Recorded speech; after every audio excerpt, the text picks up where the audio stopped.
আসসালামু আলাইকুম।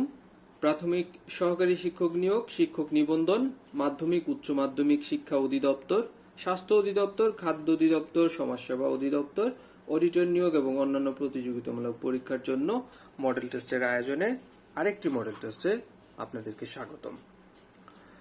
তারেক অল্প পড়ে কিন্তু পরীক্ষায় ভালো রেজাল্ট করে। এখানে কিন্তু কোন ধরনের অব্যয়? এখানে কিন্তু হচ্ছে সমুচ্চয়ী অব্যয়।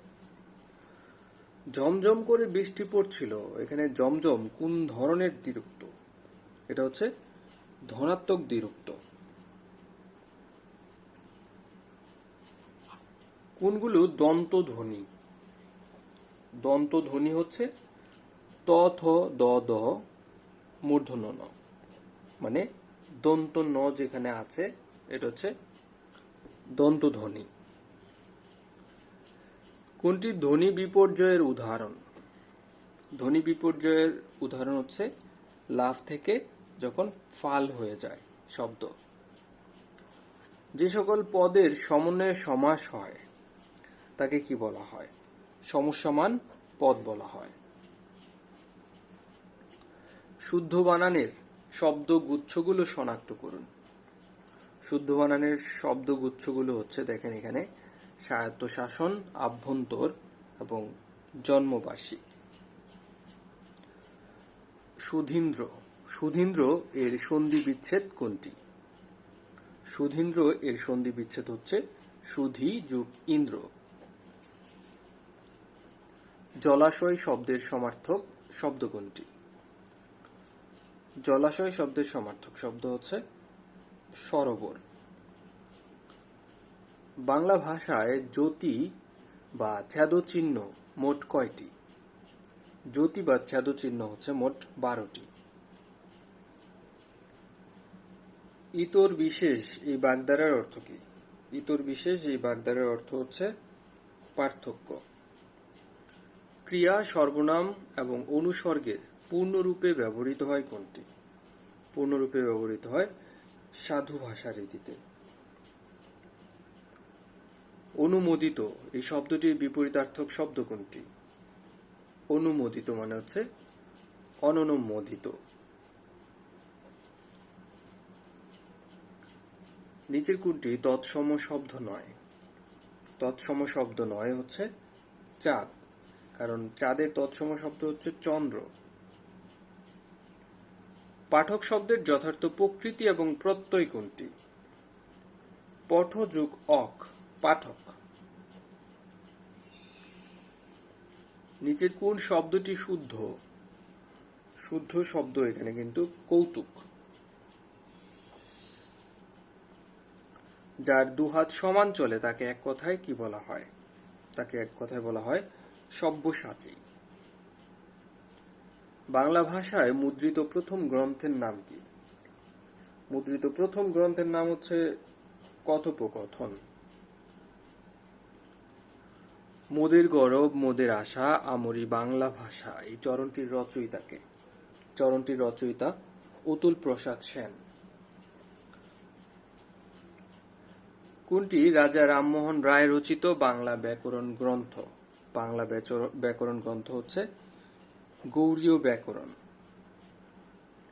ছন্দের জাদুকর কাকে বলা হয়? ছন্দের জাদুকর বলা হয় সতেন্দ্রনাথ দত্তকে। বিশ্বকাপ ক্রিকেটে বাংলাদেশ কোন সালে প্রথম জয়লাভ করে? বাংলাদেশ প্রথম জয়লাভ করে 1999 সালে। তিন কন্যা বিখ্যাত চিত্রকর্মটি কার? তিন কন্যা হচ্ছে কামরুল হাসানের। বাংলাদেশের দ্বিতীয় প্রধানমন্ত্রী কে ছিলেন? বাংলাদেশের দ্বিতীয় প্রধানমন্ত্রী বঙ্গবন্ধু শেখ মুজিবুর রহমান। একাদশ জাতীয় সংসদ নির্বাচনে কোন বিভাগে সংসদীয় আসন সংখ্যা সবচেয়ে কম ছিল? সংসদীয় আসন সংখ্যা কম ছিল সিলেটে। রূপপুর পারমাণবিক বিদ্যুৎ কেন্দ্রের ইউনিট 1 এর উৎপাদন ক্ষমতা কত মেগাওয়াট? 1200 মেগাওয়াট। মুজিবনগর সরকারের ত্রাণ এবং পুনর্বাসন মন্ত্রী কে ছিলেন? ত্রাণ এবং পুনর্বাসন মন্ত্রী ছিলেন AHM Kamruzzaman.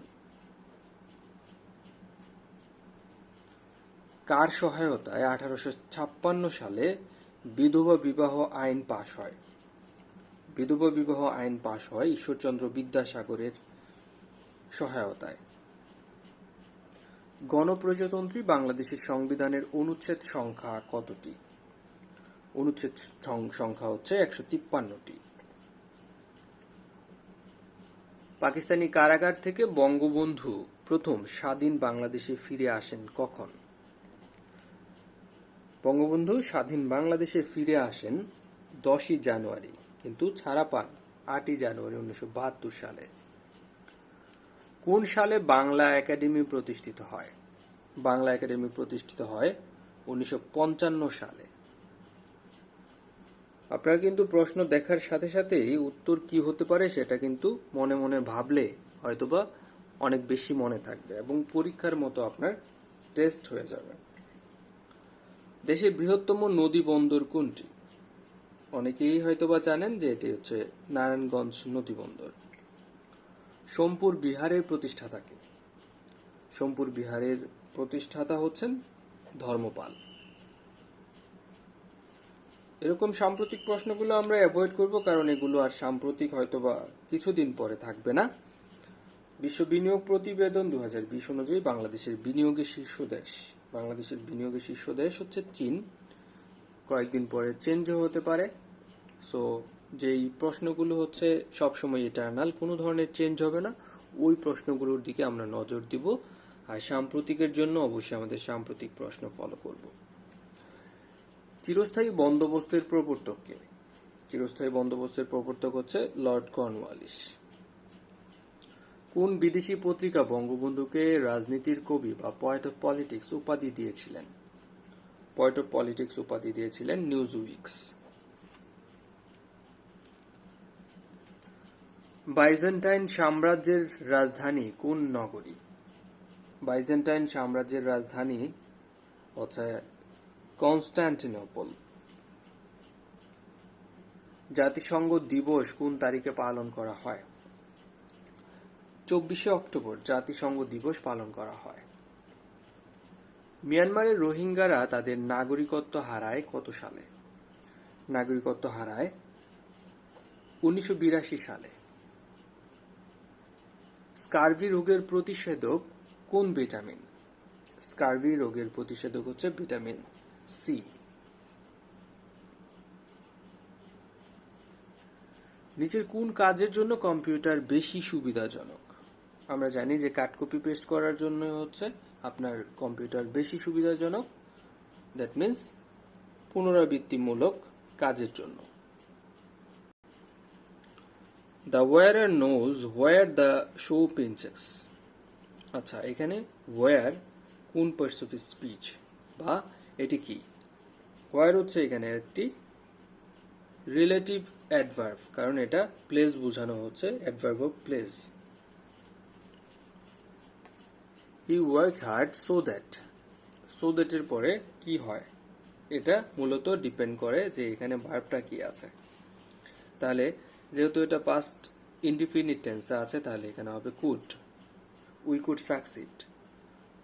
We worked hard so that we could succeed.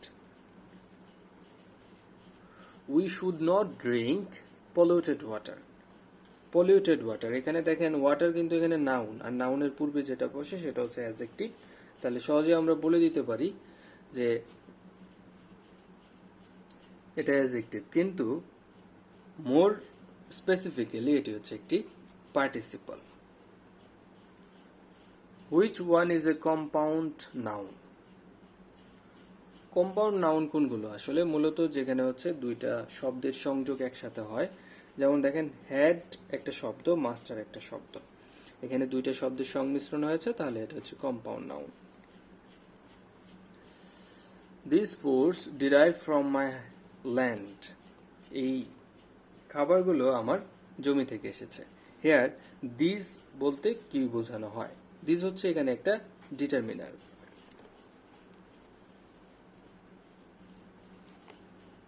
Head over hills in love.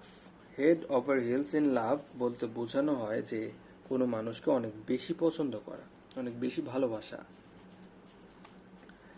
At a লো এভ, লো এভ বলতে বোঝানো হয় যে নিম্নগামী বা decreasing. Write down the mobile number. Write down the mobile number, আচ্ছা, যদি না, এখানে অর্থ হচ্ছে যদি না বা যদি, in case you forget it later, তুমি যদি পরবর্তীতে ভুলে যাও, এজন্যই মোবাইল নাম্বারটা লিখে রাখো। দেখেন মূলত এখানে হচ্ছে ইউনিকের ব্যবহার। ইউনিকের আগে আমরা জানি ইউর উচ্চারণ ইউর মতো হলে সেটা হয় এ। আমরা জানি যে প্রিপোজিশনের পরে যখন কোনো ভার্ব আসে তখন তার সাথে আইএনজি যুক্ত হয়, তাহলে এখানে হবে হি kept on singing as he past. এই প্রশ্নটি পুরোটাই হচ্ছে একটি শব্দের ব্যবহার। আপনারা একটি শব্দ কি সেটা হয়তো বা বুঝেই গেছেন, যে শব্দটা হচ্ছে প্রিফার। তাহলে প্রিফারের পরে আমরা জানি সবসময় টু ব্যবহৃত হয় এবং আগে যা হয় পরে তাই হয়, প্যারালেলিজম হয়ে থাকে। তাহলে she prefers dancing two singing, তাহলে প্রিফারের পরে টু ব্যবহৃত হবে। বিলিভ ওয়ান্স আইজ বলতে কি বোঝানো হয়? কারো চোখকে বিশ্বাস করা। আসলে মূলত তেমন না, এটা হচ্ছে বিলিভ ওয়ান্স আইজ বলতে বোঝানো হয় surprised. The synonym of auspicious. Auspicious শব্দের অর্থ হচ্ছে আপনি মানে ভাগ্যবান বা আপনার অনুকূলে আছে, দ্যাট মিন্স আপনি ফরচুনেট। অ্যাসাইনমেন্ট শব্দটার কারেক্ট স্পেলিং হচ্ছে অ্যাসাইন শব্দের জানলেই কিন্তু আপনি অ্যাসাইনমেন্ট পারবেন, যেমন হচ্ছে ASSIGN অ্যাসাইন, তারপর হচ্ছে ম্যান্ট, এটি একটি নাউন। ফ্যামিলি কোন ধরনের নাউন? ফ্যামিলি মূলত হচ্ছে একটি কালেকটিভ নাউন। দেখেন এই সেন্টেন্সটার পরের অংশটা প্রথমে দেখেন, যেমন no one is doing anything. আচ্ছা, তাহলে কি এখানে অবশ্যই একটি বিপরীত সেন্টেন্স আছে। Traffic in Dhaka city is going up. যদিও traffic in Dhaka city is going up বেড়েই চলেছে, কেউ কোনো কিছু করছে না, তাহলে এখানে হবে although. What is the synonym of the word redemption? Redemption এর সিনোনিম কি? রিডেমশন মানে হচ্ছে আপনার জমি যখন মর্টগেজ করা হয় এবং মর্টগেজ যখন ছাড়ানো হয় তখন তাকে কিন্তু রিডেমশন, মুক্তি করা, তাহলে সালভেশন। এই শব্দটা একটু প্রফেশনাল শব্দ। দেখেন, let us begin by looking at the minutes of the meeting. Minutes of the meeting বলতে বোঝানো হয় এখানে মিটিং মাইনরস, আমরা অনেক সময় বলে থাকি যে মিটিং মাইনরস হতে রিটেন রেকর্ড, মানে সভার আলোচ্য সূচি যেটা বলা হয় ওটাকেই বলা হয় মাইনরস। 39 নম্বর প্রশ্নটা একটু খেয়াল করেন, দেখেন who has broken the glass, এটার হবে প্যাসিভ ফর্ম। প্যাসিভ ফর্মে করতে গেলে হোয়ের জায়গায় হচ্ছে বাই হোম ব্যবহৃত হয়, তারপর হচ্ছে আপনার অবজেক্টটা নিয়ে আসতে হবে, অবজেক্ট হচ্ছে দ্য গ্লাস, তাহলে বাই হোম দ্য গ্লাস, তারপর হচ্ছে has been broken. What is catastrophe? Catastrophe বলতে বোঝানো হয় the tragic end of dramatic event. The tragic end of dramatic ইভেন্টকে ক্যাটাস্ট্রফ বলা হয়, যে নাটকের মর্মান্তিক ইতি ঘটে। ধন্যবাদ, এতক্ষণ ছিলেন স্বপ্নের স্কুলের সাথে। ভালো থাকুন, সুস্থ থাকুন। আসসালামু আলাইকুম।